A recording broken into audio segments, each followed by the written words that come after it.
Dan hal yang patut kita catat juga, ayyuhal ikhwah, bahwa setelah kita bisa melaksanakan satu amal kebaikan, maka tugas selanjutnya adalah mengistiqomahi. Ini tidak lebih penting daripada sekedar melakukan amal itu sendiri. Menjaga keberlangsungan, menjaga kontinuitas, atau menjaga keistiqomahan kita di dalam melaksanakan amal ibadah itu juga tidak kalah pentingnya dari ibadah itu sendiri. Hanya Rasulullah SAW menyatakan, ahabul a'mali ilallahi adwamuha wa iqallah. Amal yang paling dicintai oleh Allah Subhanahu wa Ta'ala adalah amalan yang adwamuha, amalan yang mudawamah, amalan yang istiqomah, terus menerus, acak dilakukan itu. Kalau kita ini mempunyai amalan istiqomah, baik itu di dalam sholat jamaah kita, baik itu di dalam bermujalasatul ilmi kita, bermajelis ilminya kita, atau di dalam amal kebaikan apapun, yang dimana ketika Allah longgarkan waktu kita, kesehatan kita, tidak pernah kecuali kita pasti akan menghadirinya. Ya. Misalkan dalam kegiatan kita ini, tidaklah ada majelis taklim yang demikian ini kecuali pasti kita akan hadir. Kecuali kita akan hadir. Kan tapi kalau tidak hadir,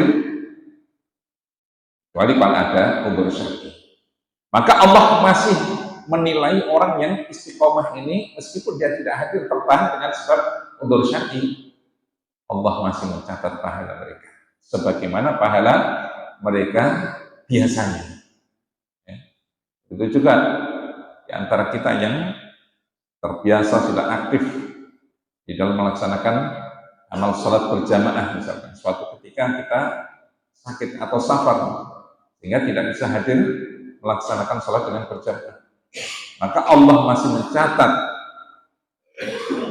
pahala kita sebagaimana pahala kita biasanya ketika tidak ada udzur itu.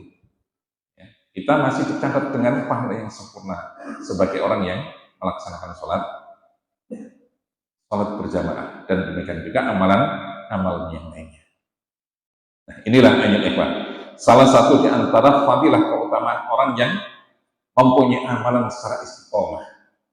Secara istiqomah, Allah memberikan penghargaan yang demikian itu. Karenanya, ayyuhal ikhwah, patutlah bagi kita untuk tetap melazimi setiap amalan yang sudah pernah kita lakukan yang berupa amalan kebaikan semampu kita.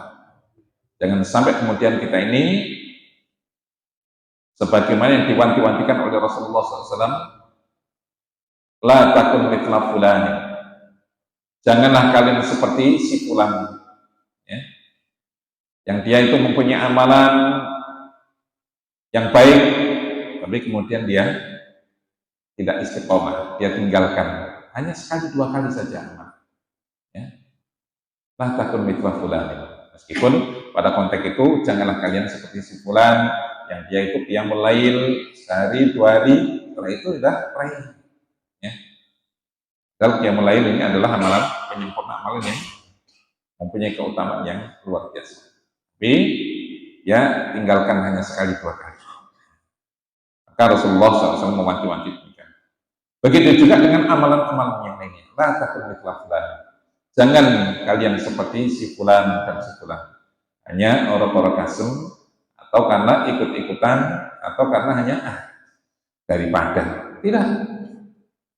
Dalam kehidupan kita ini harus kita proyeksikan, harus kita jadwalkan kegiatan-kegiatan apa yang mesti kita lakukan ini dalam amalan yaumiyah, dalam amalan keseharian kita. Ya. Kalau dalam satu pekan kita ada jadwal majelis taklim yang demikian ini, kalau kita ini tidak ngepenno, kalau kita ini tidak betul-betul mempunyai tekad, tidak akan bisa terwujud.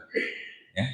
Kalau hanya sekedarnya nek nganggur, nek enggak, ya sudah, nanti kita akan mendapatkan seperti itu. Tapi kalau kita ini ya sudah, pokoknya sudah hari ini sudah fokus kepada kegiatan ini. Begitu juga jam ini sudah fokus dengan kegiatan amal ibadah yang sudah kita ini. Misalkan kita punya jadwal tilawatul Quran, membaca ayat Al-Quran jam sekian, sudah jam sekian kita fokus. Kita punya jadwal untuk jamaah, sholat jamaah, berzikir, atau kegiatan apa, membaca, kita fokuskan ke itu. Jadi persoalan yang lain mengikuti jadwal kita. Hanya kata para ulama, barang siapa yang dia itu membereskan urusannya dengan Allah, maka Allah akan bereskan urusannya. Ya. Barang siapa yang membereskan urusan kita dengan Allah, maka Allah akan bereskan urusan kita. Ya. Makanya, ya ikhwan, kalau kemudian kita mendapati bahwa ada banyak urusan-urusan kita yang tidak beres-beres, apakah itu urusan ekonomi kita, apakah urusan rumah tangga kita, urusan anak kita, urusan apa dan macam-macam dunia kita, tidak pernah beres-beres. Jangan-jangan urusan kita ada yang tidak beres dengan Allah Subhanahu wa Ta'ala. Ya. Jangan memang demikian. Itu kunci. Maka bereskan urusan kita dengan Allah, Allah akan bereskan urusan kita. Kita senantiasa berdoa kepada Allah Subhanahu wa Ta'ala untuk memperbaiki amalan kita dari hari ke hari. Makanya Rasulullah SAW mewasiatkan kepada Ali bin Abi Thalib untuk selalu berdoa dengan doa ini, Allahumma a'inni ala dzikrika wa syukrika wa husni ibadatika. Dan itu menjadi konsen perhatian seorang mukmin, wa husni ibadah, memperbaiki amal ibadah. Selain juga berdoa kepada Allah Subhanahu wa Ta'ala. Maka jangan lupakan doa ini. Ya. Ini ijazah dari Rasulullah. Dan termasuk Rasulullah menuntunkan kepada kita adalah Allahumma a'inni ala dzikrika wa syukrika wa husni ibadatika. Dibaca ya, kan di akhir salat kita itu Rasulullah memesankan untuk kita baca doa itu ya. Atau di sela-sela doa kita